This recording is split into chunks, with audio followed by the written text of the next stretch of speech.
In our neck of the woods, sports is tradition. Sports is passion. Sports is family. Sports is fun. Welcome to our house. This is Southeast Sports Plus Live with Simone and Gerhard Mathangani. Billy, do you think you're the right man for this program? 14-7 in the swamp. The losses keep mounting, and some of the mistakes that keep happening with this program. Do you think you're the right guy?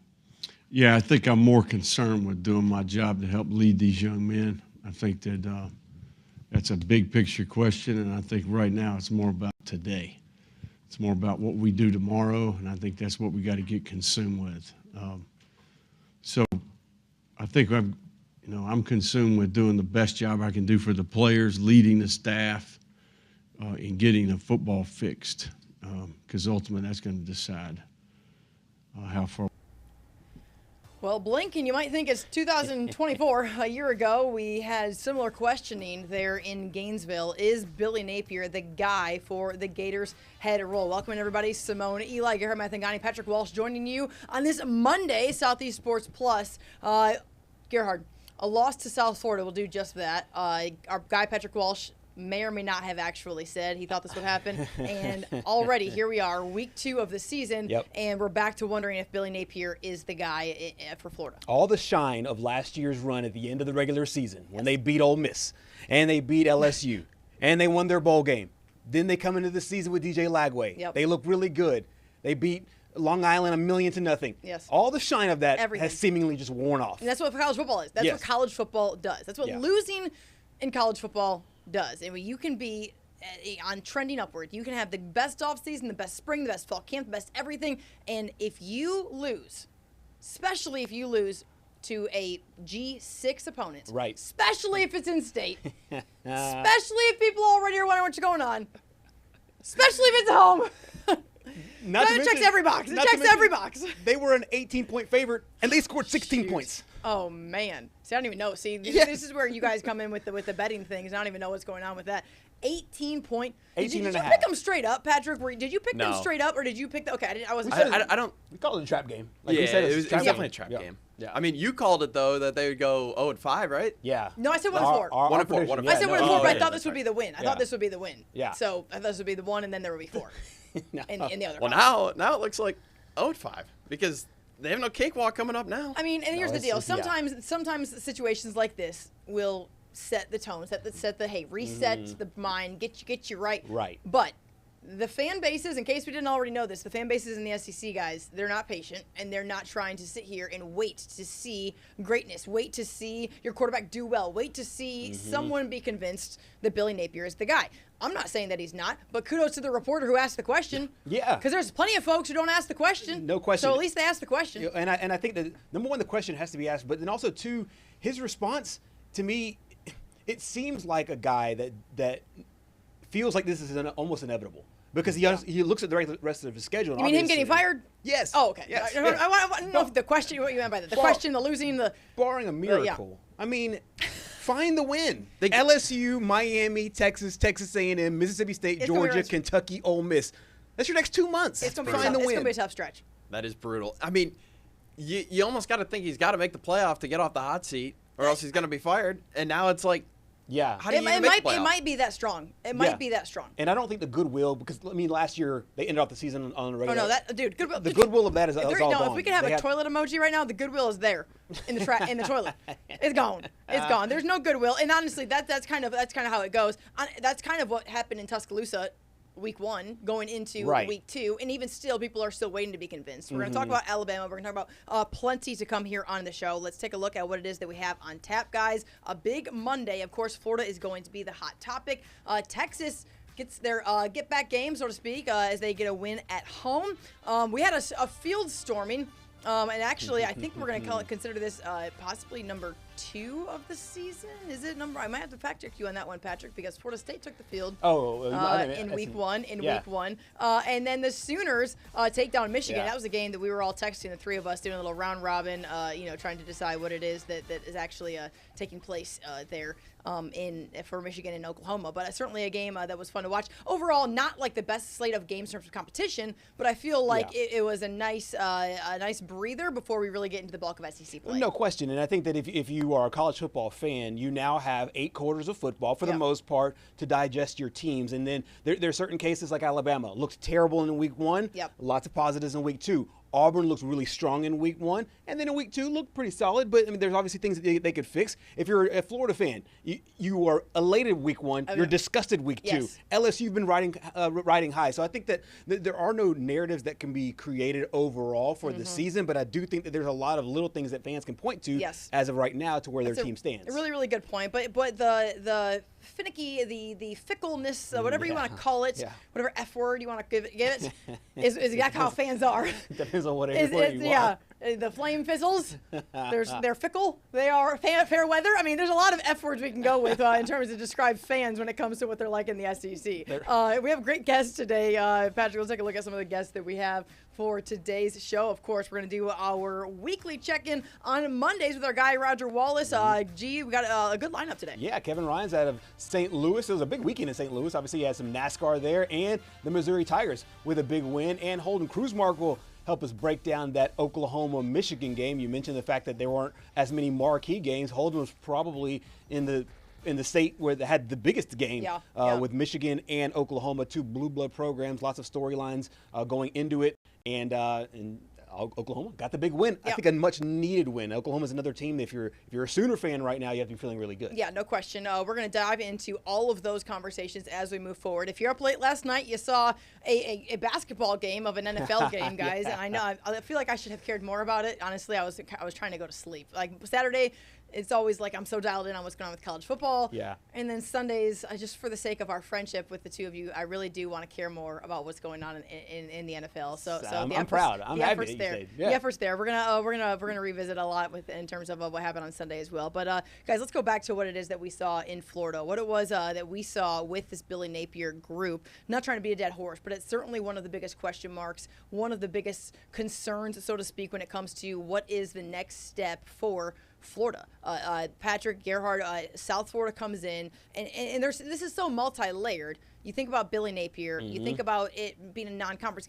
So in terms of where it could stack up for the SEC, is like so not the problem here. Yes. The problem is recruiting. Right. The problem is this is a G6 opponent. The problem is Billy Napier already had like a leash as short as like, I mean, it was not long. Right. And now we're sitting here in week 2 wondering, are the wheels going to completely fall off in Gainesville? No question. And I think that if you're Florida, there's a lot of reasons to be upset. They said this on the game broadcast. The fact that there are so many South Florida players who did not even get an offer to play for the Gators. Yes. And they came in, and you have to understand that they're going to play you super tough. And I think, and Patrick, he put that up on that graphic, and I think it's the most jarring point that Florida fans have to be the most upset with, and it was kind of posing the question from the reporter, 103 yards in penalties. Keep in mind, they had 133 yards of rushing. They had 30 more yards of rushing than they did in penalties. And it shows that this team is just there's a discipline issue there, because there are things that are correctable. Or, is it scheme? You can point to the turnover, something that's really tangible.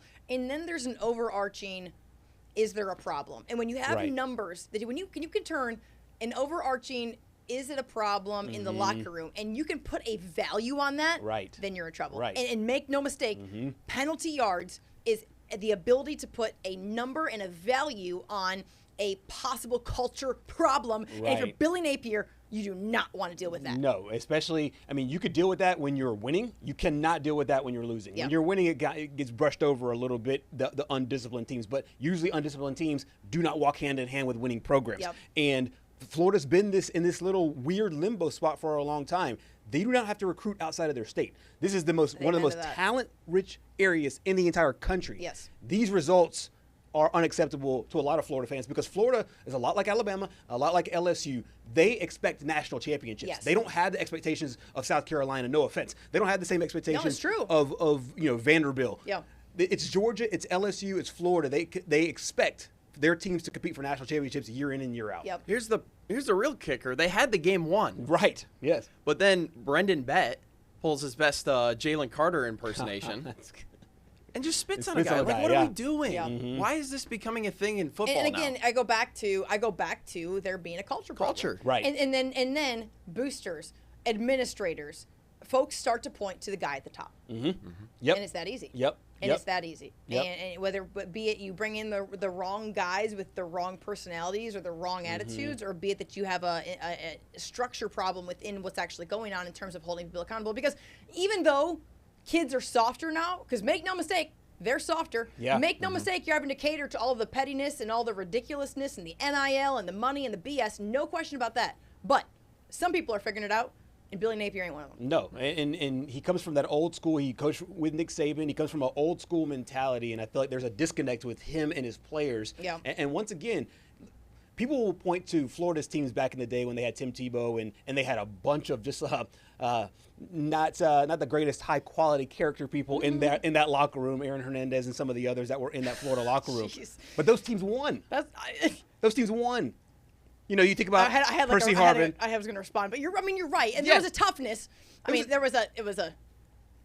an extreme, obviously, but you're right. There was an attitude. And honestly, Alabama fans are doing the same on social media because they're seeing the TikToks and they're seeing the stuff, right? The stuff isn't a problem until you're taking losses, and then it's a problem. Then the stuff becomes a problem. And then they're going to point to those tough-nosed locker rooms, those tough-nosed cultures, and those tough-nosed moments. Times are changed. How can you maintain a locker room and have a toughness that it takes to be elite in the Southeastern Conference, right, while also catering to what we are seeing now with the changing landscape of college football? Patrick, I know that we heard from Billy Napier. Let's get the latest from Coach there in Gainesville.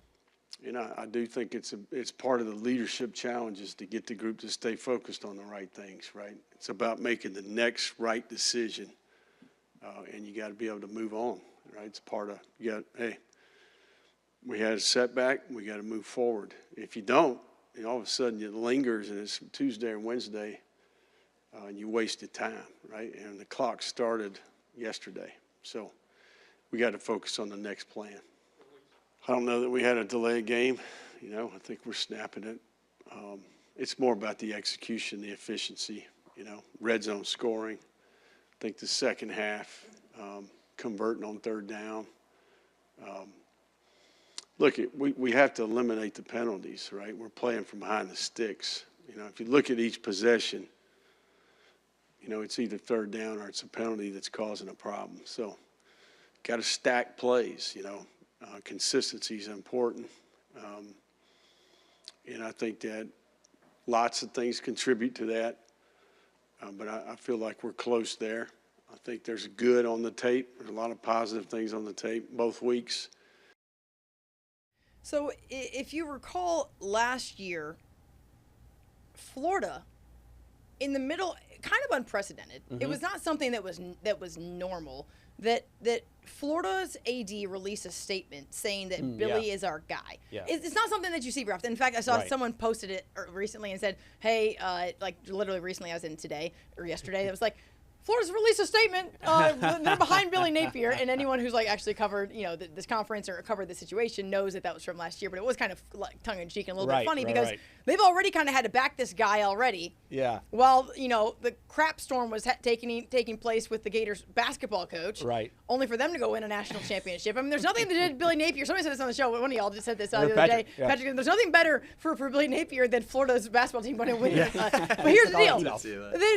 There is a regular pattern of that was a few months ago in San Antonio, and we're on to the next thing, and that's football. And if you can't get it done, then all the good graces that basketball puts you in is now said and done. And it's kind of a double-edged sword because Florida is one of the very, very few schools that have won in all three major sports. They've won in men's basketball, they've won in football, and they've won in baseball. This is a proud program, so that when they flow into the next season, the good and the bad is that the good is that all eyes go to the court, then all eyes go to the diamond. The bad is that all eyes now focus back on the gridiron, and if you're not winning, then you get in these situations. It's hilarious because if you type in Billy Napier in Google, the very first thing that pops up as far as his buyout.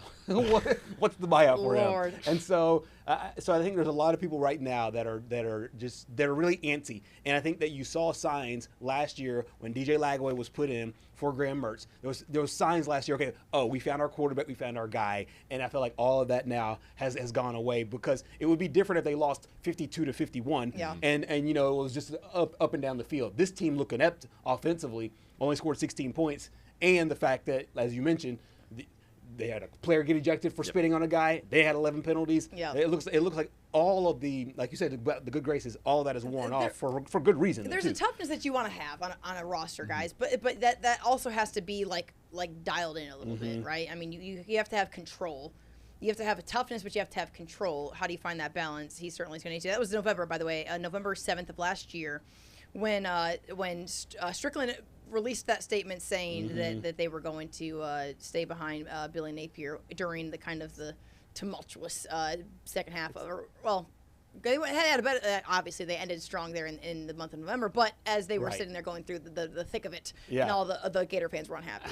and it's one of those where what I find kind of funny about all this is the fact that you have a coach, in my opinion, that he's done a really good job in recruiting. Yeah. You can't really, kind of get over the hump here. And now the contract, we talked about his buyout. It says the Florida buyout right now is 85% of his remaining contract, about $19 million. Yeah. So then, how much do you just take of like, okay, well, basketball won this, football's won this, and then you just pull some money together and then you just get them out of here right now. Listen, what I will say is that $19 million is a far cry from $70 million, and that's who we're going to be talking about next, guys, in Southeast Sports Plus. Over in Tuscaloosa, it seems as though things have gotten right for the moment. This was against a ULM program. We're going to take a quick break. When we come back, we are going to hear from Kalen DeBoer after Alabama's win over ULM. Have they completely have they gotten things right? Have they fixed the problem that we saw in Florida State? We're going to find out as they jump back into P4 play this weekend. But let's take a quick break. We'll be right back here on Southeast Sports Plus. Stay with us.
Well, if you took the over For what was happening in Tuscaloosa, you're probably in a pretty good place. 73-0, Alabama beats Louisiana Monroe. Before we really dive into this game, I want to once again thank Bryant Vincent for coming on the show live last week to talk about the Warhawks, talk about his tie, of course, to the state of Alabama, the head coach over there at ULM. But this was certainly Alabama's day. It needed to be for the Tide. It was expected to be for the Tide, and then it certainly was. You look at the numbers, you look at top to bottom, this was about as perfect as you can get. One of the things Nick Kelly said last week that really stood out to me is that an embarrassed team is really dangerous. And Alabama got embarrassed in Tallahassee. They got embarrassed by Florida State. And you knew that coming into this week, they would try to right the ship. They would try to make sure that they would, put their best foot forward. And I think that in a lot of ways, they saw what they did on that first drive last week against Florida State. It's like, okay, you know what? We did some things really well. They were playing without their star receiver in Ryan Williams. And they said, hey, Ty, we want you to just command this offense. And he did. And he had a record-breaking day, 17 for 17,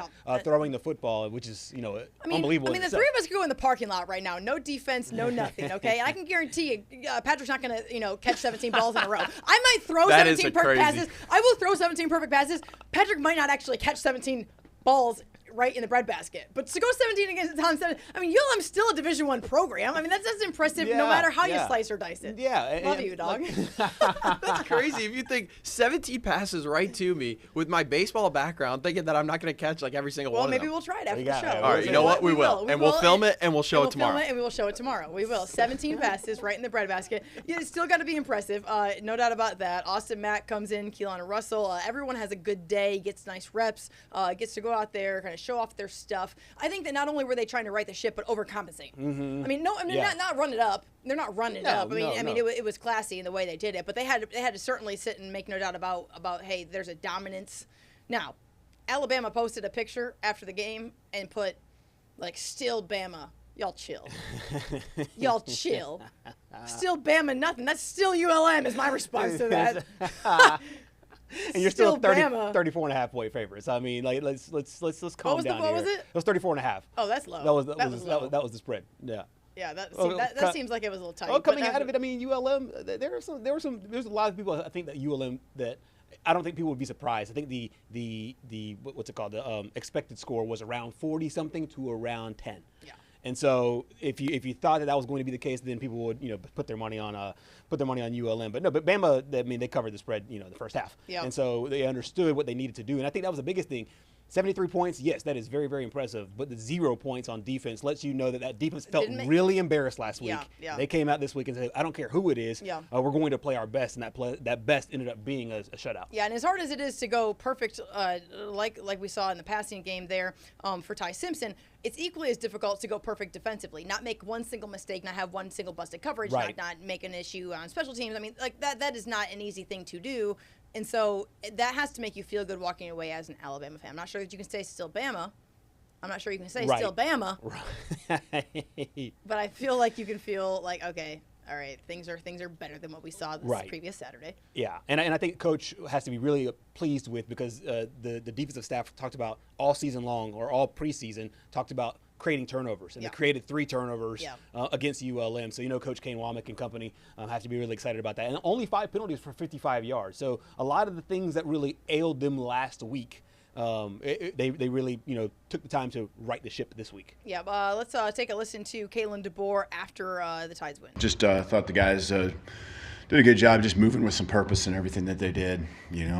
Got to the stadium and just the movement. I think it represented what they did this week. And it's one game, and we got to continue to sustain the intensity and the focus. I thought the guys did a good job playing from snap to whistle and doing it over and over again for 60 minutes. So, that was the challenge to the guys, and that's what we got to build on. So, I like that they really didn't feel like they looked at the scoreboard ever and just focused on being their best and bringing it.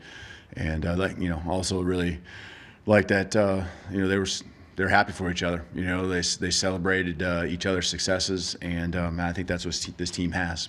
So just that chemistry coming out and them appreciating the work that each guy puts in.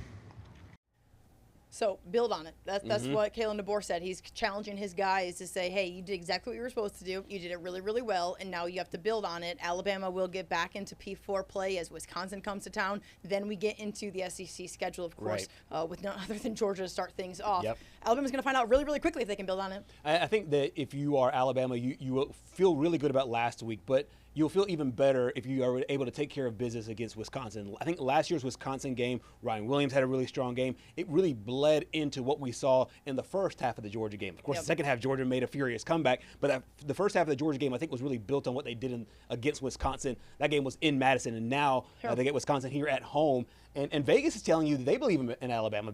Alabama's a 20-point favorite over a Wisconsin team that has looked pretty solid. They haven't played great competition. Their first two games. I was going to ask you, is that something that's impressive? Is that a surprising number by you? What are your thoughts? I think it's high. You've seen, really? I think it's a little high. I mean, even though they're at home. Yes, I mean they're at home. So I mean, I'd put the number about 2 touchdowns. The fact that is basically 3 touchdowns. It's 20 and a half, depends on where you shop. Miami, Ohio, and MTSU, they beat Miami, Ohio 17-0 and MTSU 42-10. So I thought that that number is high. So it's either Vegas telling you that they think a lot of money will be put on Alabama, so they can just move the line the other way. Sure. It might just be a straight up money thing. But the line just tells you that they think Alabama has found the right ingredients to get back right where they are. Yeah. Speaking of what the next step looks like, Texas gets their first win of the season as the Longhorns beat San Jose State in a triple header of glorified scrimmages. As one of our guy Roger Wallace had to say, we're going to check in with Roger after the break. I just read a headline that says Sark snaps at reporters. And you know what? There's only one guy I'd like to ask about Sark snapping at reporters. We're going to do it in 2.5 minutes. Stay with us.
Welcome back in, everybody. Southeast Sports Plus rolls on this Monday, and it's 2:30 on a Monday, which only means one thing. We're going to check in with the guy, Roger Wallace, joining us live from Austin. Roger, good afternoon. How are things in Austin, Texas today?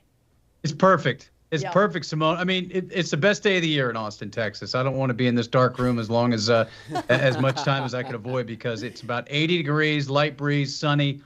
A little unusual for this time of year, but it was a spectacular day on campus, going to listen to an interesting Steve Sarkisian media availability. Yeah, Roger, it's so funny to me how we all respond to, in the South, how we all respond to it just being a tiny little glimmer of fall. Because this morning, when I was taking my son to school, he walked out to the porch, and he puts his hands up like this. Okay, I didn't give him a jacket. I didn't know what it was like. He puts his hands like this, and he's like, it was 71 degrees. And I'm thinking, we are so spoiled right now. Because, and by the way, the high is like 87 today. So it's not like it's going to be cold, but we're all so ridiculously spoiled. I mean, I don't call it spoiled, because I like the fall weather coming in. But it's kind of funny, because we can get our PSL action on here pretty soon with our pumpkin spice lattes, Roger. Are you a PSL Anytime guy? you can get the word crisp in when you're talking about the weather, it was a little crisp this morning here. It's going to be 97 degrees today. So Jesus, yes.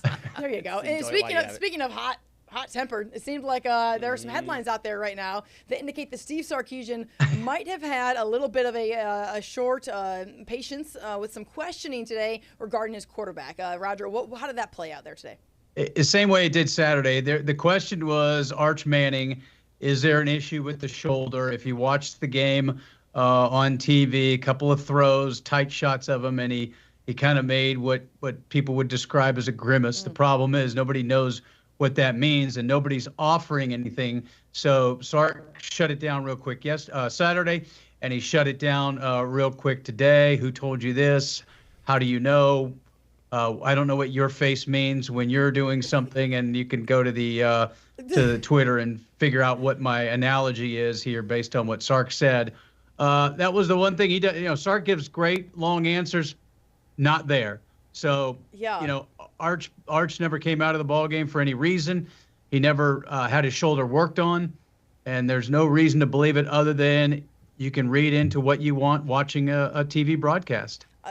Roger, I want to read this, because either Sark misspoke, ESPN misprinted, or I'm confused. I've never filmed any of you guys when you're using the bathroom, so I don't know that was what I was getting at when you're doing that. What? Yeah, so that's what Roger was talking about. That's what I'm saying. Like, what is that? What is that comment? It's kind of a clunky parallel. I get what he's trying to say, but it's kind of a clunky parallel, no? I'm not breaking that one down. I knew what you were indicating. I know that's what you were referencing, but I want to just put it out there for the viewers. Folks don't know what was said. That was what was said, and I'm really confused. So interesting. It's not a misquote. He said it, and I think all that goes back to the fact that he's not talking about it. Arch isn't talking about it. Arch said he's fine after the game, and so I guess we take them at their word. Why wouldn't we? But everybody saw the same things on Saturday, so that's why there were some throws that were, made you scratch your head a little bit. But he shut it down pretty quick both times. And, he's out there for everybody to see. He's going to be out there again on Saturday afternoon, so everybody can draw their own conclusions. And then he turns around and he throws a perfect strike down the sideline to Parker Livingston for an 83-yard touchdown, longest touchdown pass in 8 years at Texas. And then he had some misses, but he had some misses against Ohio State. He's had some misses, in his time at Texas, and that's one of the things that's, again, everyone anointed Arch, and Arch isn't Peyton or Eli yet. He's a young quarterback that, doesn't have the accuracy yet of a Colt McCoy at 78% or something like that. So, here we go. Absolutely. You mentioned last week, basically these are going to be glorified scrimmages going into the big week in the SEC these next 3 weeks. First one's already down. From your perspective, what can you take from these games as Texas moves forward as far as the good and the bad for this football team? And I have a follow-up after that, but as far as what can this team take as far as like, hey, we did this really well, given the fact that the opponent's not the highest quality? Yeah, in fact, Sark talks about on Monday it's good, bad, and ugly day in film review, and they go through all of those. And he admitted after the game Saturday, there's going to be a lot. And there's some good. And we mentioned Parker Livingston. He's a guy that stepped up at wide receiver as a redshirt freshman. He's got 3 touchdown catches in 4 catches. As I mentioned, the long one to get them unlocked offensively. Jack Endries is a tight end transferred from Cal. He caught a couple of touchdown passes. So there's certainly some of the good. And I do believe Arch got a lot more confidence on Saturday. He ran for a touchdown, the final touchdown of the game. I think defensively, there's a lot of guys that are getting a lot of snaps that played, secondary roles last year. Frustration, the bad. Colin Simmons, preseason All-American. Sark jokes he leads the nation in penalties. I thought he might lead the nation in something, but not penalties after 2 weeks. So, and he didn't start the second half. There, as he said, there are consequences. And so they got to clean that up. He knows it. 12 penalties, over 100 yards. But it was funny, guys. He said, with the 11 a.m. kick here, he got to go home and watch some football. And he goes, yeah, I watched teams that were supposed to cruise, and they struggled as well. Not really deflecting what your impression is of Texas, but just kind of to the point of every Saturday, we know there are going to be some outcomes either that surprise you or the outcome ends up with a Clemson coming back and beating Troy. That, you go, okay, what was up with that? So he admitted that, his team probably isn't where they would like to be at this point, let alone down the line. But he understands that every week something unusual is going to happen in college football. Yeah, and there's no question about that, Roger, and especially this day and age. And before we brought you on the program today, we talked about 2 programs who in week 1, Florida is in everyone's glory. Everyone's happy. Now everyone hates Florida and Billy Napier again. Alabama in week 1, everyone, hates Alabama. And now people are wondering, okay, are things better? Is that just the shift that we're seeing now in college football? Because there, any given Sunday was always a statement, right? Mm-hmm. Any given Saturday appears to be one that is emerging now in what we're seeing with the change, the parity in college sports, the parity specifically when it comes to football, be it a P4 program, a G6, whatever it is in between, the Pac-2, you're seeing more and more of anybody can beat anybody or at least be competitive. And then it's athlete against athlete. Then it's a little bit of luck. You get down into the fourth quarter and you got a close game, and you hope to be the person that has the ball bounce one way. It's raining. Who knows? There's so many different things that could impact the game. But it seems as though because of the transfer portal age, because of NIL, because of everything we're seeing now, we might just see a lot more of just a couple more losses in the loss column when it comes to what those playoff teams look like down the road. I want to go to Alabama first. And Patrick, I've got you. 17 catches. You're going to make them all. 100% confident. 100% confident. This is such a kind dad vibe moment for you. And I really love that, Roger. That was really, really sweet. I got you. It's funny, Simone. I asked Sark that exact question, and what made me think of it is the UTEP quarterback is Malachi Nelson. This guy was a 5-star, Texas recruited, ended up at USC. Oklahoma wanted him. And now he's at UTEP. So I think, and the way I asked Sark was, we have this perception that they're the haves and the have-nots, and the money is widening the gap. But then you have players that show up at programs like a UTEP that were highly regarded players. For one reason or another, didn't go well. Yep.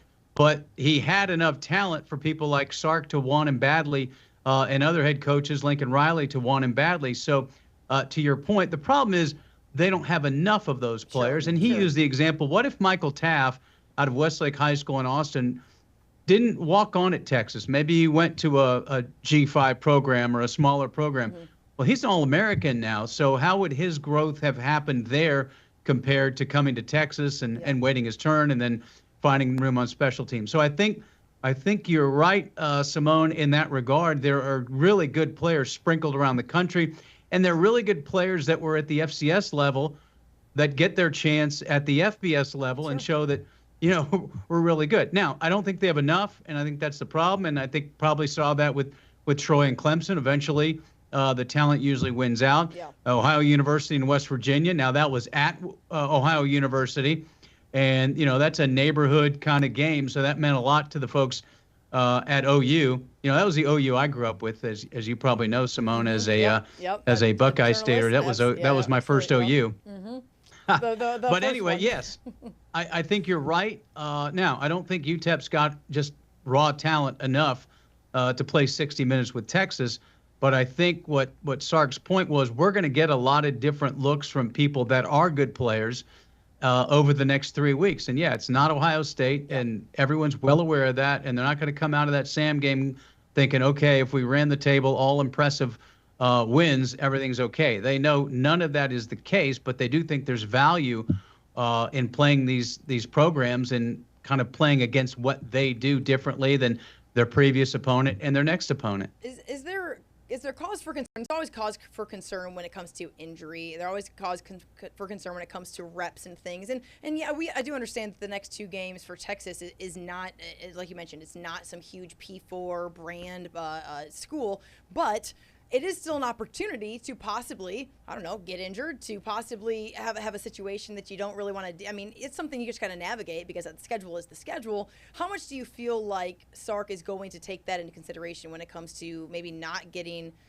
Arch banged up if you don't have to? Do we see him come out of the game a little bit earlier? Does he try to kind of do a load management type of situation where you just kind of play it safer moving forward and not have everybody, rolled out there for as long as you typically would? Yeah, you see me backing up here, so I'm not giant guest on your show here. We know that you're normal size. We can move forward.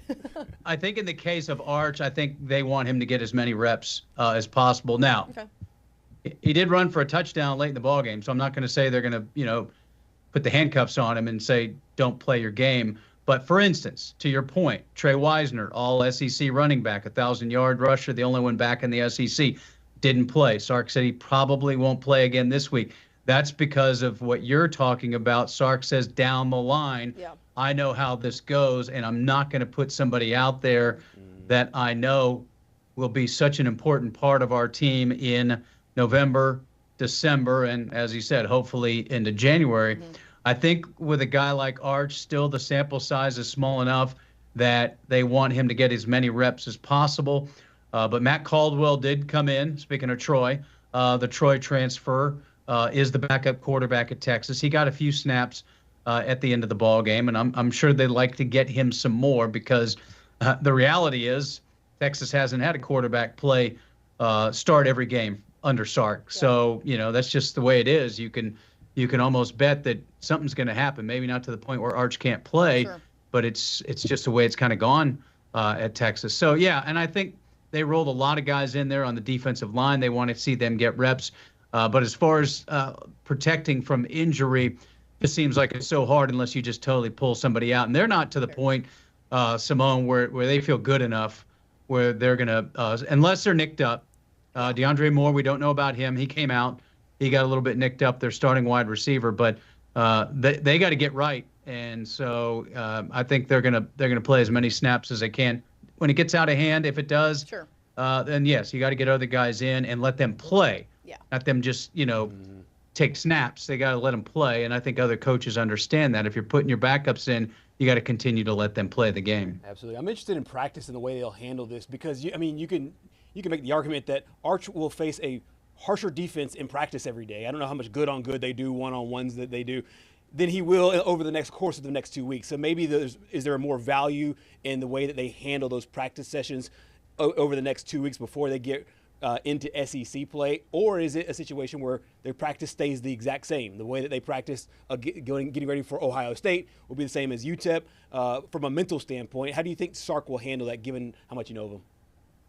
Yeah, I just think, practice is for the repetition. It's for the game plan. It's for running the plays that they like for the game, and then it's for young guys to develop. Now, the looks will be what Arch is going to see on Saturday. But, he's not going to have anybody hit him or anything like that. So that's going to be the difference. But certainly, at the end of practice, they will do some good on good. So he's going to see guys like Colin Simmons and Anthony Hill. And I think those front guys are going to come on. Murad Watson's a transfer from Syracuse. He had a pretty good game on Saturday against San Jose State. They like what they have. Hero Kanu from Ohio State's been disruptive as well. But it's got to be the live game. I think it's going to give them the best look on how you move forward with how this offense is going to get a little bit more rhythm, a little more cohesive. Ryan Wingo's had some drops. Sark talked about there's no more conscientious player on this roster, and he used the analogy sometimes you try a little too hard and he turned upfield before he made a catch, and that kind of stuff happens. But as you know, in the age of 6 days to talk about what happens on the 7th day, then we talk about a lot more than they do it. So a couple of drops turn into such a big deal over the next week, and Wingo's kind of living that right now. Roger, as we wrap things up, like we mentioned, looking at the schedule, Texas is at home against UTEP, at home against Sam Houston State. Then they will go on the road, Florida, Oklahoma, at home against Oklahoma, I should say. Where the game is played there. Cotton Bowl. Kentucky, yeah, I made the correction. Kentucky, Mississippi State. So we get into the nitty-gritty of the SEC schedule, and what I want to know is has there been any indication to you that in these first 2 weeks, and maybe I should say to you because you kind of keep things in perspective. You really keep things in perspective, Will. And I feel like you're an extension of understanding what it is that Steve Sarkisian is looking to do. Somebody had to be the preseason #1 ranked team. Somebody, right? Somebody had to have it. And Texas was that team. Is there anything that's indicated to you that Texas isn't a SEC caliber championship contending program in this first 2 weeks? Not to have you say anything overreactive, but I do feel like you came into the year with a healthy understanding that Arch, you said it several times, had limited experience playing in any capacity. Why is everyone putting all these expectations? But so you feel like there's been anything that's indicated that maybe Texas isn't going to be there at the end of it all when it comes to being one of the top echelon 1 or 2 teams there in Atlanta for the SEC? Well, Sark was asked about the SEC because, a lot of people want to dismiss these next 2 ball games. And he said, how many SEC teams are in the top 25? 11. So first of all, that tells me that the margin for error is so small. And they navigated that well last year in some close ball games that could have gone either way.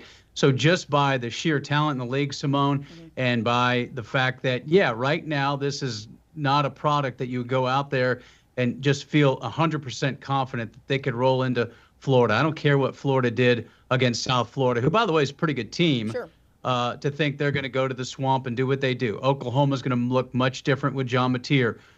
He's a very dynamic quarterback that they haven't had in a couple of years. Then you got to go to Kentucky, Mississippi State. We saw what they did. By the way, the kid that caught that game-winning touchdown, he started his career at Texas, Brendan Thompson. There you go. Then he went to Oklahoma. Then he went to Mississippi State. I think just the reality of how good teams are would make you to believe that, sure, they're a contender until they're not. But I have no reason to believe think they're going to cruise and punch their ticket to Atlanta without some resistance and some bumps in the road. But again, we're at week 2. How good's Ohio State? Not sure.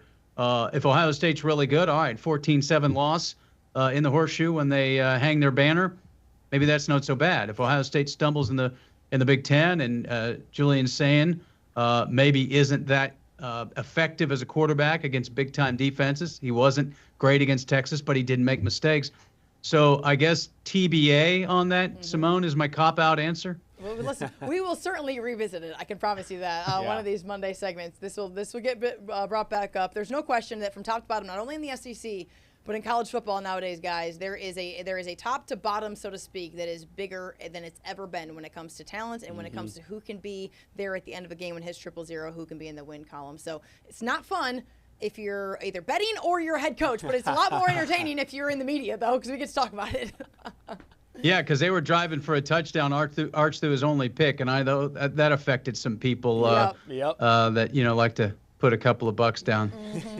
Gerhard might be one. I stayed away from that game. I stayed away from that game. Smart. Yeah. Listen, let's not bad games you have to talk about because then we get emotional ties to those for questions.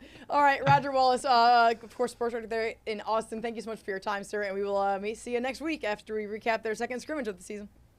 Right on, guys. Patrick, don't drop one, Patrick. I know. Listen, I promise you I won't. We will have those highlights tomorrow at 2 o'clock. Watch the ball into the hands. Yes. 2 hands. There we go. I got it. Don't turn up field in the parking lot. I will not do that. Ball first. Ball first. Ball first. Love it. All right. Good stuff, Roger. Thank you so much, sir. We'll see you next week. Bye, guys. All right. Thanks, Roger. Good stuff. Roger Wallace, sports director there at KXAN.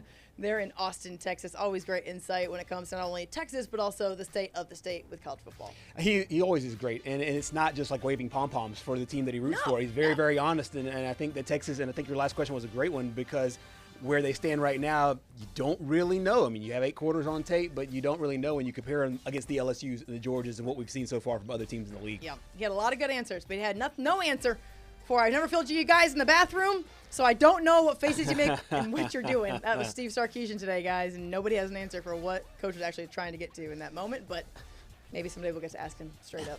All right, good stuff. Hour 1 just about wrapping up. We'll have a quick break, and we will see you in just a couple minutes. Stay with us.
Welcome back to Southeast Sports Plus here on a Monday, recapping another big weekend in college football. If you were listening to this show on Friday and you wanted to put a couple of dollars on the football games, this was such a place to be. I was 6 for 6 on bets, including the outright upset. Mississippi State knocking off Kenny Dillingham and Arizona State. They came in with those cowbells there in Tempe, and it didn't work out there in Starkville. I want to say one thing about Gerhard ball knowledge. And number 2, I would like to say, them practicing that stuff at ASU. What lost them the game. And when I turned on the television and I heard those guys, I just laughed. I laughed out loud. I thought to myself, not a chance. Can anyone possibly mimic how deafening those are? Okay, proceed.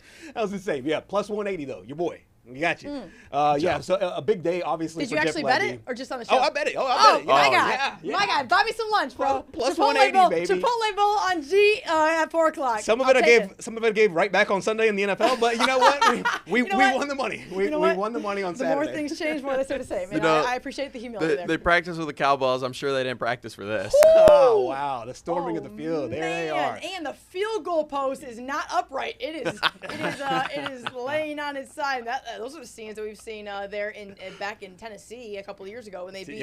Pull that back up. That was intense. Tennessee and in Vanderbilt. Wow. Yeah. Man, what a wonderful start to the season for Jeff Lebby. I mean, at the end of the day, it's Arizona State, but I mean, everyone again. Arizona. It's a playoff team.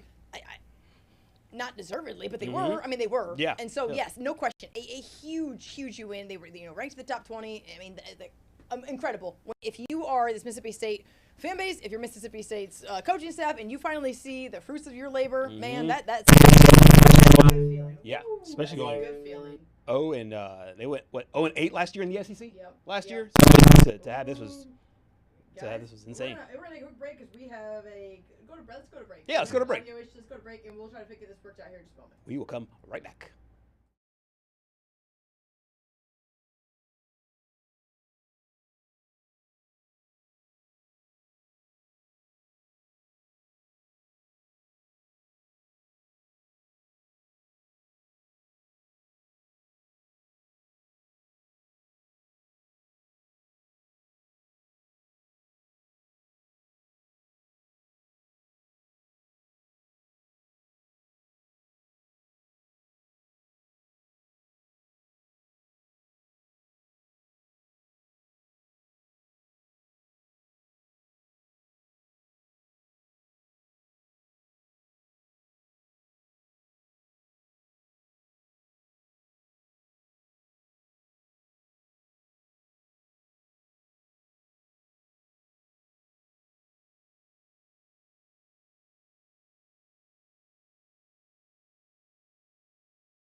In our neck of the woods, sports is tradition.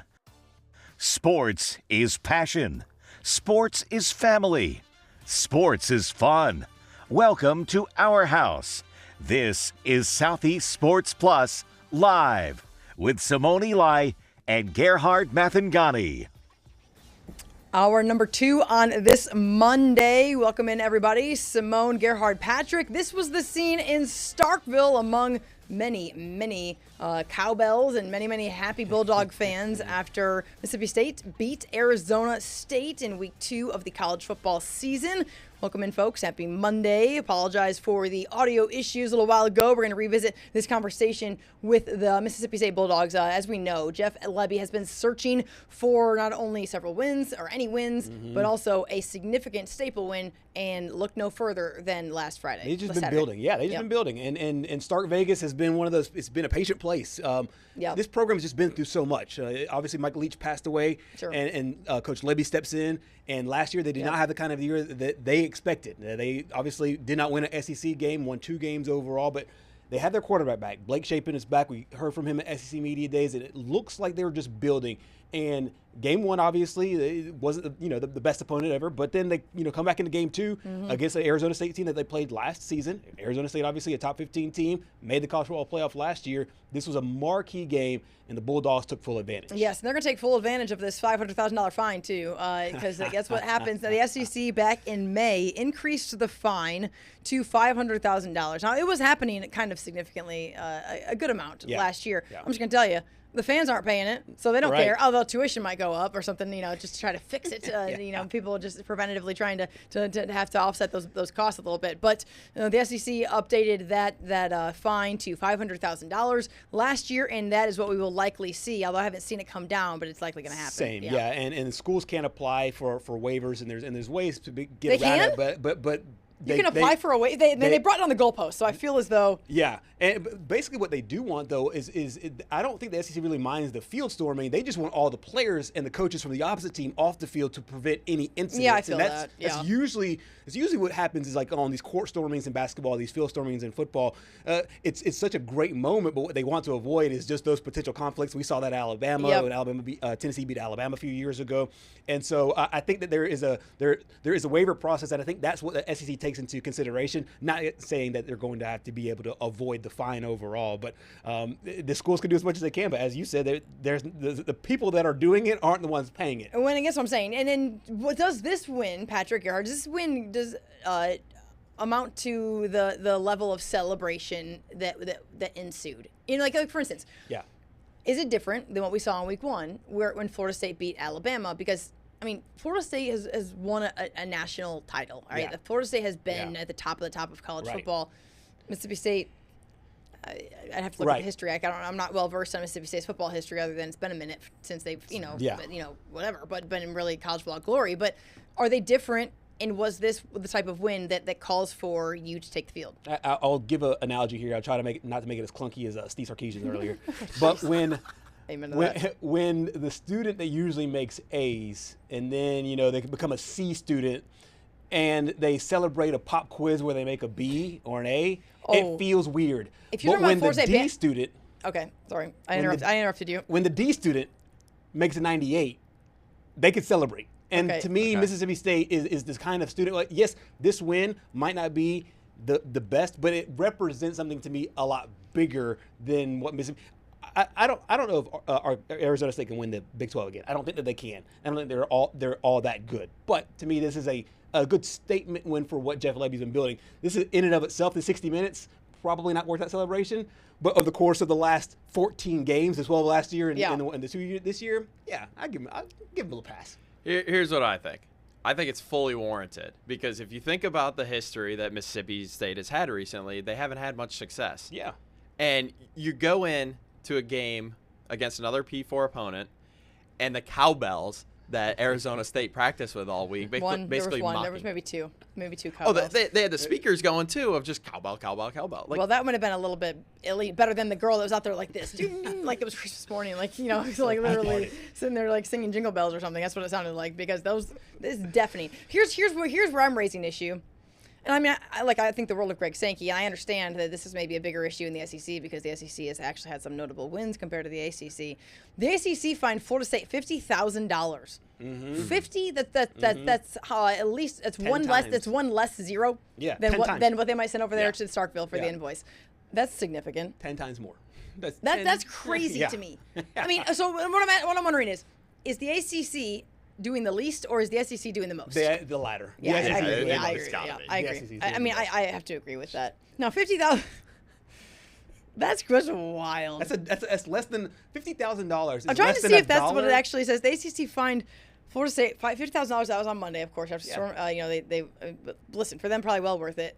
Well, it's meant as a deterrent for fans. ACC's fined merely a fraction of what the SEC hands out, obviously, as we're seeing here. $500,000 fine. ICC instead starts at 50. They increase $200,000 upon second offense, and then if it's third, they double that at $200,000. I mean, and then the SEC just says, take your. I mean, here's the deal: fans don't care. They don't. Fans do not care, and they are the ones that are doing it. So ramp up your security, I guess. I don't know. Maybe that's cheaper. Like get bodyguards to form hands. Like everyone hold hands all across the entire stadium, and hope to God nobody runs by you because they're still going to. But what the fans say, in the words of the great Bubba Sparks, the rapper, they can't arrest us all. So they're like, you know what? Screw it. They're just like, hey, we're just going to storm the field. Like that's what they're going to do. But think about it, $50,000. That's less than $1 per fan. That's in the attendance to the game. If you could be in my brain when you said Bubba Sparks' name, the thing that the next phrase out of my mind, I will not say it on this program, but it is not anything to do with being arrested. So I just love that. Continue your thought. I don't even know what you were talking about because after you said that, all I could was We can't sing on this program. You cannot use lyrics. You cannot use anything that is not paper form that you have gone and asked someone to actually perform for you. So no, the very first thing I thought was scripting. Fans are like, you know what? They can't do everything to all of us. And think about it. How much joy did people get watching the Vandy fans last year put those goalposts in the river? And the year before that, when the Tennessee fans did iconic. It's iconic. I lived it on the basketball court. I mean, Patrick lived it, and he fell. And I fell.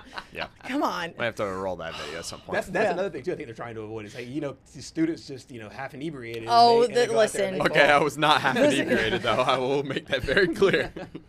He's saying, "Don't put that on me. Don't put that on me." He just fell. He just fell on his own accord. At that point, just claim that you were. Claim that you were, so you can either that or claim lack of athleticism. They knocked the chairs over. I tripped on the chair. Oh, I mean, you got to listen, man. It's called. You got to just have a sudden change. You got to move.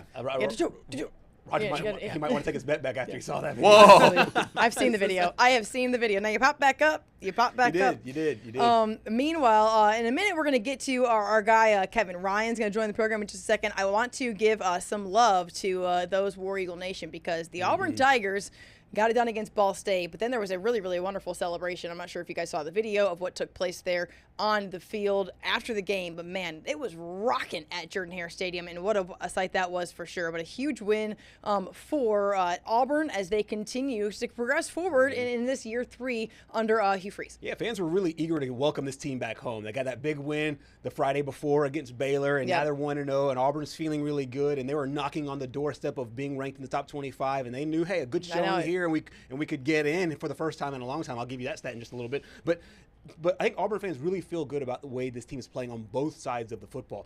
Get this, I didn't know this until just a moment ago before our show started.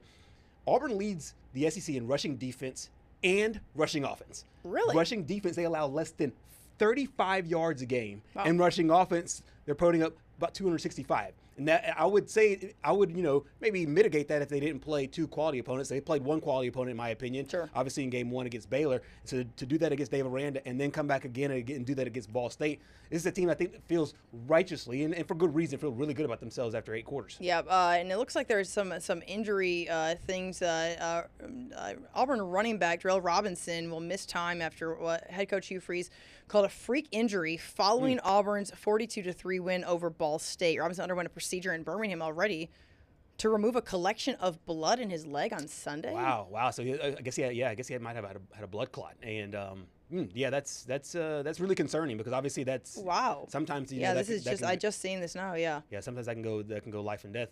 with some people it can. So I'm glad that they found that pretty early. But no, that's really concerning. But for Auburn, obviously, from a rushing standpoint, Jeremiah Cobb looked really good in game 2, and Damari Austin looked really strong in game 1. So the running back room might not be as deep with this injury here or with this procedure to this running back, but they have to really like what they see in the first 2 games. Yeah, no question about that. Of course, Auburn will now be gearing up for South Alabama. Of course, the Jags here in Mobile. So we'll get a chance to speak with Major Applewhite, the head coach for South Alabama, later today. Looking forward to having that conversation here on Southeast Sports Plus later in the week. So we will revisit more with Auburn here in a little while. We're going to take a quick break before we come back and check in with our guy Kevin Ryans joining us to talk all things Mizzou and much more. That's after the break. Stay with us.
Welcome back in, everybody. Southeast Sports Plus, Simone, Gerhard, Patrick.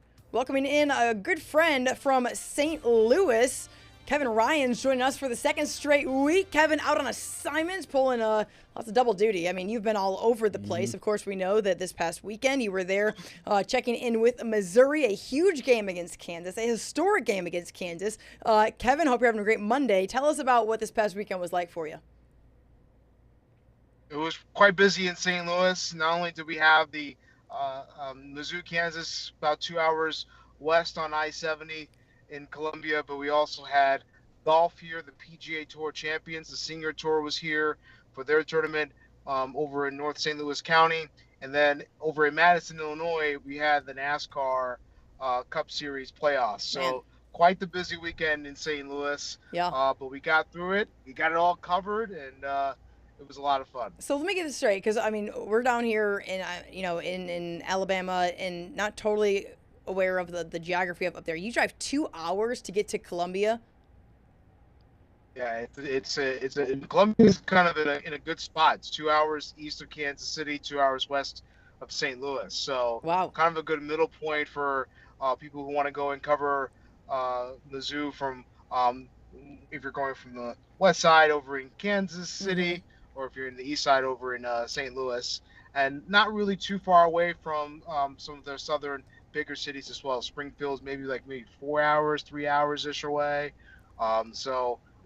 Columbia's in a nice, good middle point uh, of the state to be able to go and travel. But it's still worth it, especially if it's going to be Mizzou, Kansas. I think you got to be there no matter what. Yeah, the border war. You got to check it out firsthand. And this was a game that, of course, ended with Missouri on top, but they were not on top from start to finish. Break down what the atmosphere was like for us, Kevin. What was it like in just kind of seeing this rivalry get reignited, so to speak, between Missouri and Kansas?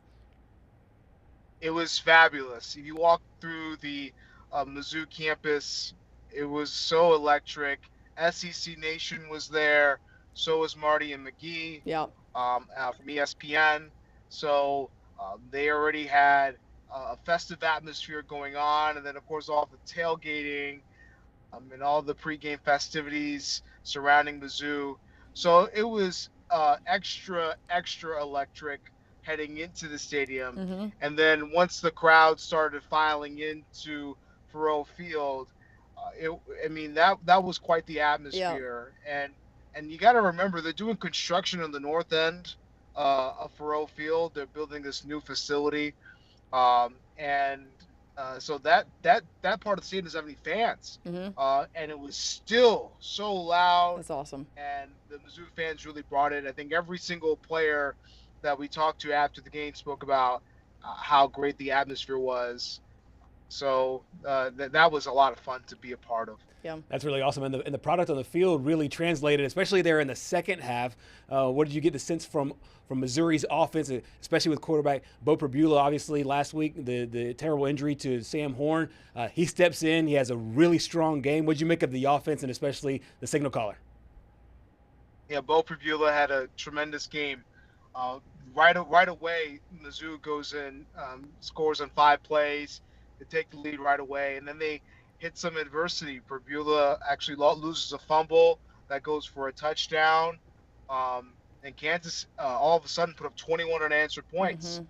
So you're wondering if how Mizzou was going to be able to get out of that adversity. And it was Bo who actually said after the game that he challenged the team as one of the leaders on the team. He challenged them to make sure that to fight through that adversity, and he showed that poise, particularly in that second half. He was nails, 4 of 5 on 4th downs throughout the entire game. Wow. So he was making all the big throws and threw for 330 yards, 3 touchdowns. He was really, really good, and he really locked in when he needed to do so, when Mizzou needed to make some big plays. Had really rediscovered some really good chemistry with wide receiver Kevin Coleman. Also was able to hook up a couple of times with their tight end, Brett Norfleet. Kevin Coleman, Brett Norfleet, both St. Louis guys. So good for our area to see them succeed on the big stage there against Kansas. But Bo Pribula showed that leadership that Eli Drinkwitz had been talking about. And not only that, but showed the poise of a big power 4 quarterback as well. Kevin, obviously we know Eli Drinkwitz is a well-respected offensive mind, what he's been able to do, and maybe not always had the guys to do it. But it seems as though he has enough talent on the field to be able to control a game in the 4th quarter, which is really, really difficult to do. And when you're facing, obviously, first down, and you got to go 75 yards to score. You go 10 plays over 4 minutes to take the lead that you never give up at that point. And there has to be some sort of a feel good when you walk away from that, because to not only have the execution and scheme and the plan to do it, then to be able to have the guys go and execute that against a P4 opponent in a rivalry game at home. I mean, it really checks all the boxes for what you want to see there down the stretch to improve to 2-0 going into the SEC slate eventually. Yeah, no, you're 1,000% correct, Simone. They had one. I thought Kirby Moore, their offensive coordinator, had a very good day in terms of scheme-wise. Mizzou dominated when it came to the yardage battle and the offensive total yards. They were way above Kansas on that front. So they had a really good game in terms of play calling and execution. And then that fourth quarter drive when they took the lead, I believe it was actually a Brett Norfleet touchdown that gave them the lead.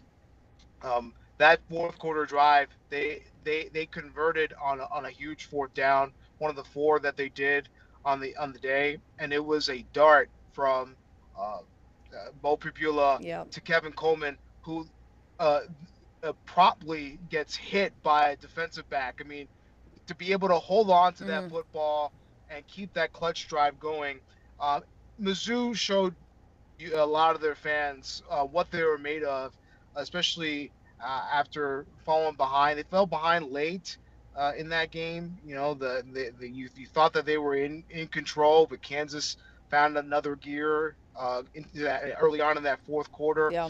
to go then on two consecutive drives to put that game away, especially the one where they drove down the field.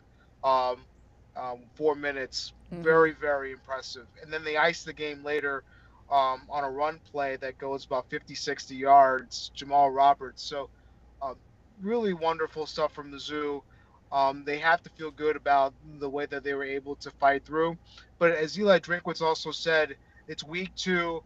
And, kind of on the peripheral, I think most people expect them to beat Kansas. So you feel good about it for sure, that they were able to kind of gut through a solid Power 4 opponent in a rivalry game. But Eli Drinkwitz also wanted to kind of hold everyone from all the great congratulatory stuff as well, because Keep it I in think this is a perspective, game of that they course, feel yeah. that they should win. Yeah, no question. I think that if you see 31 points given up or 31 points on the board, you think the defense might not have had a great game, but you mentioned it. There was a defensive score there for the Jayhawks, but the Missouri defense gave us 3 and 11. The Kansas offense 3 for 11 on third downs, and they gave up like less than 30 yards rushing. What'd you make of this defense? Not necessarily just in this game, but the way that this defense can move as they now go into SEC play. Oh, I thought the defense, they actually had a couple of huge plays in that game. One of them was a strip sack fumble that they were able to recover for safety. That kind of turned the tide of the entire game. I forget which quarter that was. It might have been the second quarter that happened. Beforehand, it was all Kansas in that contest, and then they had that big uh, uh, fumble, which they then were able to turn into a safety.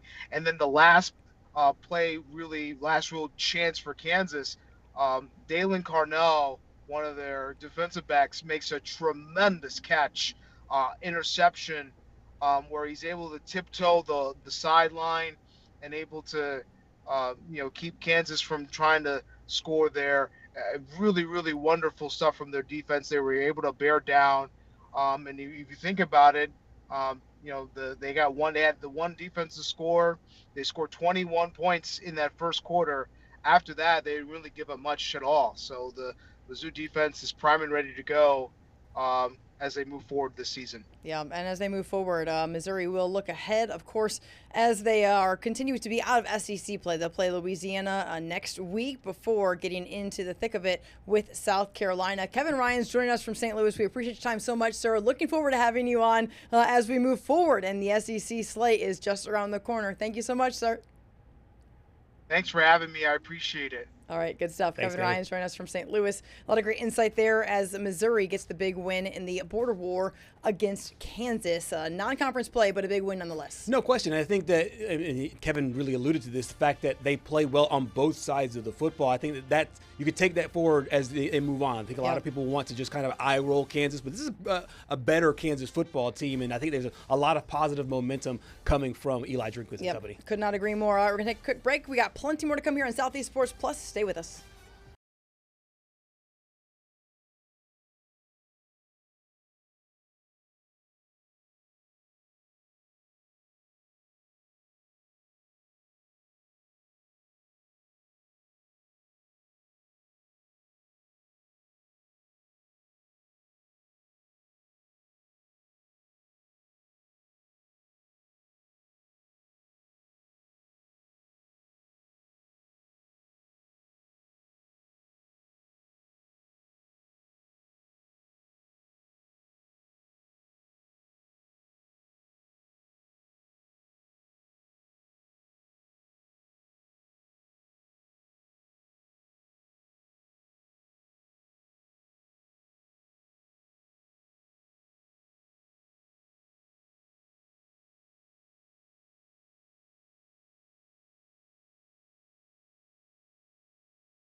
Week 2 of the college football season in the books, and it was not a very exciting week 2 of college football. A lot of teams who were favored by double-digit points, just not a lot a lot of excitement. However, that was not the case in Norman, Oklahoma. That is where the Sooners hosted Michigan in a battle of a couple programs with a lot of eyes on them right now. And speaking of a lot of eyes, this guy is pulling double duty for us. Holden Kruzmark joining us from Oklahoma City on his off day. So let's give Holden all of the pub. Appreciate it, man. I know that it's been a busy weekend for you. And, man, in this business, you don't get a lot of time away from it. And here we are, scooping you up to come up on the show. We appreciate it, man. Give us the play-by-play. What was it like this past weekend? Yeah. I mean, even when you're at home, you're still doing work in some capacity, right? You know, I was joking recently that every social media trip is always somewhat work-based because you're always seeing something that has to do with work or everything. But that was a heck of a game Saturday. Big win for Brent Venables and OU to kind of, as they're trying to reestablish themselves this year after, 2 of the last 3 years not so hot. So this was a huge win for Brent, and just the way that they played, you get the feeling that this team is different than the product that they put on the field last year.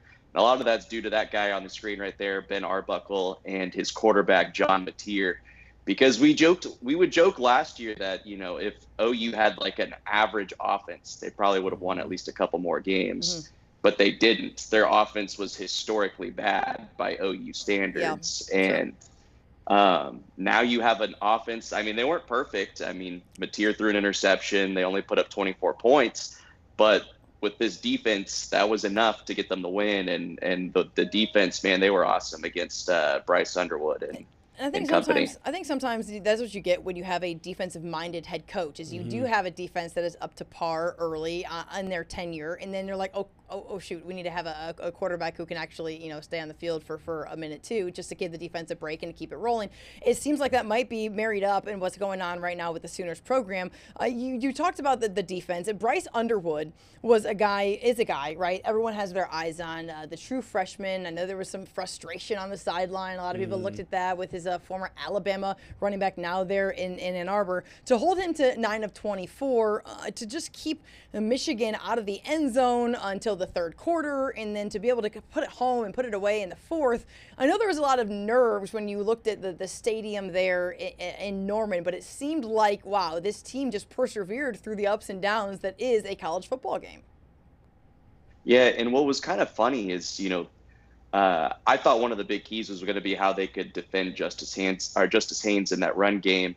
And they did a pretty good job outside of that 75-yard touchdown they gave up on the first play of the second half. That was kind of a really weird one. And Brent says he put them in a bad play call, but they still have to execute on that. But anyways, it was kind of a bizarre, 14-0 at halftime. You're like, wow, this is like awesome by the defense. They give up the 75-yard touchdown. You're like, ooh. And then they pretty much kind of lock things down from there. So that was because I think outside of that 75-yard touchdown, Haynes averaged about 2.8 yards per carry. And that's not going to really help you win games if you're relying on a true freshman quarterback against a defense of that caliber. I think going into the preseason, if you were to make a top 5 list of coaches that were on the hot seat going into this year that really needed a strong start to the season, I think Coach Venables is probably right on top of that list, and Hugh Freeze and a few others. After the game, I read some comments that the players were like lifting Venables up, I think physically, and just like really like happy and proud for him. And he said he was embarrassed and he wanted to give all the light to the players. How big and how important was this for Coach Venables and just for the message that he's bringing on? Because like you said, last year they were decimated by injuries, but this year it seems like not only are they healthy, but he's made the right decisions off the field and on. Yeah, you can totally feel it from the players and, just everybody involved with the program, how much they all really love Brent Venables. Yep. And you could feel it's almost kind of like for some of the players we talked to after the game, it was kind of more joy, just the fact that they were able to give Brent that kind of a win. Right. Because they probably know that he needed it. Sure. And, just for his future as the coach and everything. And I think the win just really gives more belief, to the young guys, future recruits and everything like that. We talked to Michael Fasusi after the game. And, as a 5-star true freshman offensive tackle, if, they don't play well this year, he's probably going somewhere else. Yeah.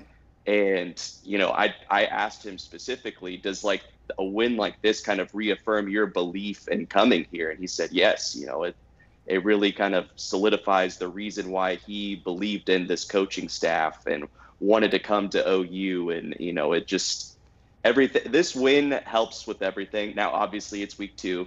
You still have to go out and do it for 10 more weeks. No. But, I agree it's week 2, but this is a top 20 win. You get to be confident after one like this, Holden. There's no doubt. And the good news is for Oklahoma is that they get to go kind of off on, right? Because they have Temple, and they're going to play at home against Auburn, which that's going to be a fun one to watch. Cannot wait for that for several reasons. Then at home against Kent State, and then, of course, the big one with Texas. And so they're getting a little bit of what went well, what didn't go well, adjustment phase. Do it again, rinse and repeat like 3 times now. I mean, that's kind of a great setup. If you look at some of the other schedules that we're talking about, in like Florida right now, they're about to go 5 straight, top 20 ranked in the SEC. I mean, there's definitely a way to schedule, and the Sooners have something going right there. Yeah, it's definitely nice early in the season to kind of have these little breakups, because all 8 of OU's SEC opponents are ranked now after this last AP Top 25 poll. So it's kind of nice to be able to kind of break it up here early. I think it kind of, this was kind of a good test to really see where OU's at. And now they have a week to go to Philly and kind of, try to refine things and keep improving this offense, because, for as great as Mateer has been, the other big offseason addition they got on offense was Jaden Ott, and he has been relatively non-existent. So I think that's, maybe one of the things they still have to kind of figure out is the whole running game. And I don't think they want Mateer to be carrying the ball nearly 20 times a game and taking all those hits, because he was taking a lot of hits against Michigan. And there was a couple of times where I was like, oh boy, is he going to be able to get back up? Yep, he just kept getting back up. It was kind of crazy. But yeah, I don't know that they want him to be taking that many hits throughout an 8-game SEC slate with all 8 being top 25 teams currently. Absolutely. 7 days after a big win like this, you go to Philly, as you mentioned, to play a Temple football team at 11 o'clock in the morning. Everything in the world to me screams, this is a trap game. Like looking ahead to Auburn, Temple. I mean, just look what happened. Look what happened to the teams that we just talked about. Look at South Florida. We talking about Temple? South Florida was a 18-point underdog. We talking about Temple? Hey, and Temple back in the day. Temple's a little bit different than they were last year. From my immediate Okay. You know what? I just popped this up. They're a little bit different than they were in the back in the day. All I am saying. Watch. We're gonna clip this next week, guys. I don't even want to come back to this. I don't even want to come back to this. I can just see this one playing out already. This is. Let's reverse. Can we reverse in like 30 seconds? Because I pulled up that they scored 42 and 55 points consecutively, and now I'm thinking myself. Precisely. This is not the same Temple from 10 years ago. No. But with that said, Holden, where do you think this coaching staff does with this team from a mentality standpoint, understanding, yes, the SEC slate is right down the road, and you have an undefeated Auburn team coming up in a couple of weeks. But this won't be an easy thing where you're going to, like you said, on the road. This would be different if it was in Norman, but going on the road. What do you think the message is this week for the Sooners? Yeah, I really was surprised after the game just how like the maturity level of the team. It seemed like they were really kind of already ready to put the Michigan win behind them. Obviously they kind of enjoy it a little bit Saturday, but they seem to really be moved on from this, because there was a game 2 years ago where they beat Texas in kind of that thriller, and was at the time the biggest win of Brent Venables' head coaching career, and they did not respond well after that. They didn't take the success well. They ended up losing to Kansas and OSU back-to-back weeks, and that kind of was a little bit draining on their season. But I think the coaching staff has learned from that. I think they know that, they got to be able to get the guys moved on. And I think a lot of the players themselves know that, hey, it's week 2. We still have 10 more games, and you can beat Michigan, but if you go 0-8 in the SEC, then it's really for naught. So, you got to be able to move on. And, Temple's kind of a tough one to have to move on to. Okay, listen, you guys, you said Temple and my brain said UMass. That's what happened. You said Temple and my brain said UMass. And then I spoke and then I Googled and I realized that my brain was saying UMass, and that was the problem. Now, they're a 24.5-point favorite. Yeah. Oklahoma is, but My brain said UMass, just for reference. Similar colors somewhere over there in the northeast somewhere. And as luck would have it, they beat UMass earlier this year. Literally, it was earlier. Didn't they just beat them? Yeah, like 2 weeks. I think it's in the opener. Yeah. So there you go. Listen, guys. I mean, there's a lot. It's for week 2 of the season, Holden. The Northeast all kind of, it's just one big blob up that's there. Where Patrick's from. It's hard to differentiate. Hey, don't be hating on my It's Northeast. Come on. It's one big blob. And honestly, once you get north of Charlotte, everyone forgets what the heck's going on up there for the most part. So one big blob, but definitely a lot of good food. Yeah, can't forget about that. Listen, you all overreacting like we don't have good food down here or something like that. But listen, Holden, I know it's early, but this game against Auburn, have any early thoughts before we let you go back to your off day? Yeah, that's a game that will immediately ruin the momentum you've built from the Michigan game. If you lose that one to Jackson Arnold home, no doubt. These are the Michigan and the Auburn games were the two ones that you like in this first half of the season. You have to win those just to keep the vibes up and the momentum and stuff like that, because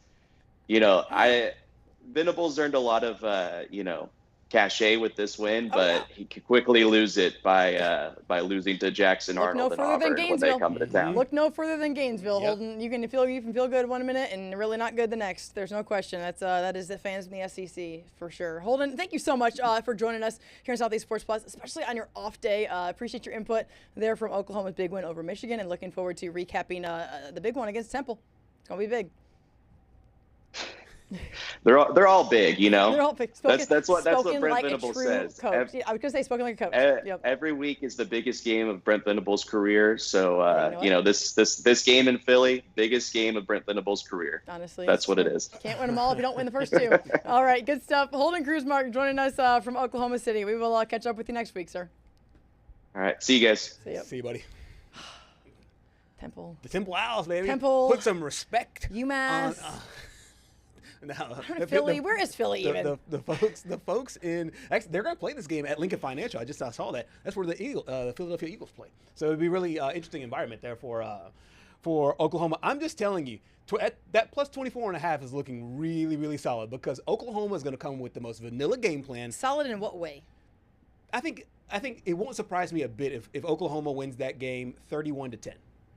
And it's setting it right there at 21 points. So I just want to make sure that for us non-betting folks, I want to know what you meant by solid. Solid as in bet that it's going to be bigger than 24.5, or solid as in bet less? So I'm asking. I'm saying that the odds makers right now they've put a higher point. They put a higher price on Oklahoma, to me, considering the situation, because now they go on the road in a morning game. I just think that's a chance for an Oklahoma team to sleepwalk through the beginning parts of that game against the Temple team. If he doesn't, you're trying to steal a page out of my book. Listen, if you don't, honestly, both y'all are stealing a page out of 2018 Nick Saban's book, because that guy hated 11 o'clock kickoffs more than anybody on the face of the planet, and so did their fans, because it was 97 degrees outside. It was usually some team that was awful.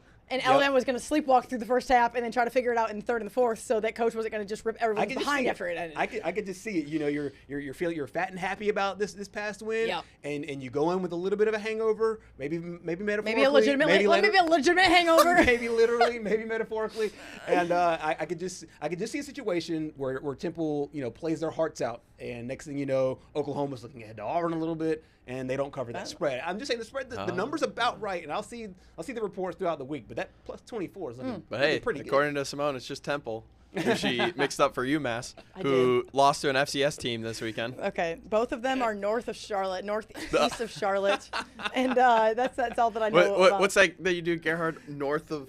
Yes. So west of the Mississippi, north of Oklahoma. You're not going to Florida and winning. And in Simone's mind, north of Charlotte, and north of the Mason-Dixon. North of the Mason-Dixon. Everything else is just big blobs and skyscrapers. Patrick, for just to appease you, I'd really like for you to start a show about teams northeast of Charlotte. And just let me know how that goes. I will. That's all I want. So if I ever leave this show, that's why. He's gonna break off. He's gonna break off and start the Northeast Sports Plus. Sports. Yes, I love that. Hang on one second. I think, if I'm not mistaken, for the longest time, UMass was actually the worst ranked team if you were ranking teams from 1 to 136. My brain went to UMass. They're 134. Who's 136? Kent State? Bingo. Yep, I knew that. Kent State 34. Sorry, what are they? The Golden Flashes? The Golden Flashes. That's right. Yeah, Kent State 136. Wait, in what? This is CBS Sports. They rank. Everybody sure. Temple was, or UMass was dead last at 134, but UMass was dead last for most of last season. But now they're up two spots. They're up to 134. 136 is Kent State. 135 is Middle Tennessee. And if you're, I want to make sure that I don't speak incorrectly here. Oklahoma in 2 weeks is playing Kent State, so they're feeling pretty good about life. I don't know who their AD is. Their AD is scheduled right. All I know is that I went to Bowling Green, and we always used to say, can't read, can't write, Kent State. All right, we're going to take a quick break, and we'll be right back, guys.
Welcome in, everybody. Wrap things up here on Southeast Sports Plus. It's been a great 2 hours recapping week 2 of the college football season, as some teams will get into the nitty-gritty of the SEC schedule going into Saturday. Some going to remain playing away from conference.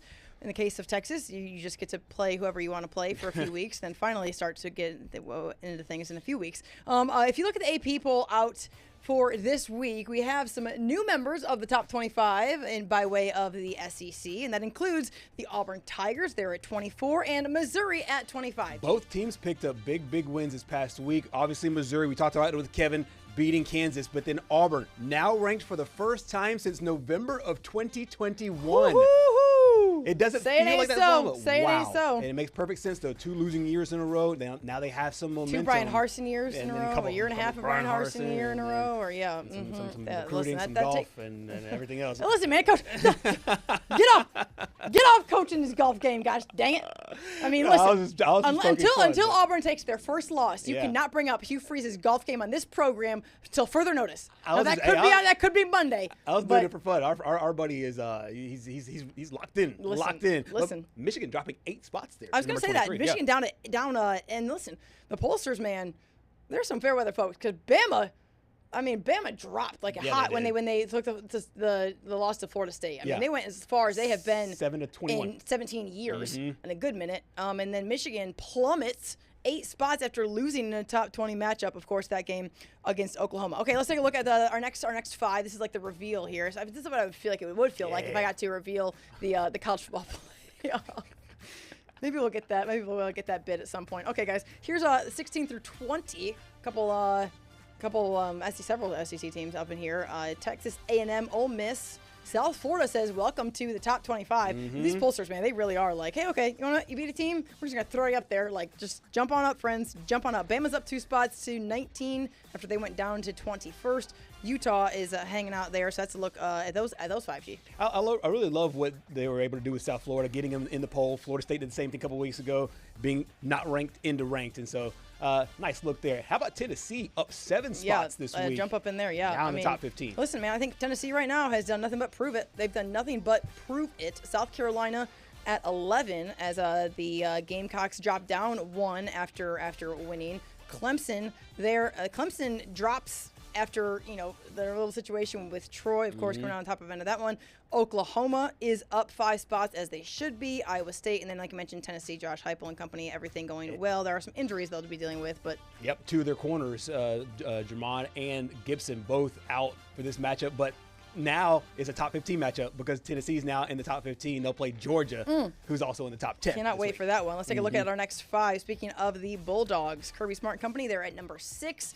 Texas down to 7, which I'm still surprised that Texas took as big of a drop as they did from the loss to Ohio State to begin with, and then maybe just didn't really have all the pieces necessarily, which, of course, Roger kind of alluded to in that win this past week. Notre Dame, they're at 8, Illinois 9, and Florida State is 10th. And then going into the top 5, Ohio State remains the number 1 ranked team. Top 3 is going to stay the same here. Penn State, LSU, number 4, Oregon.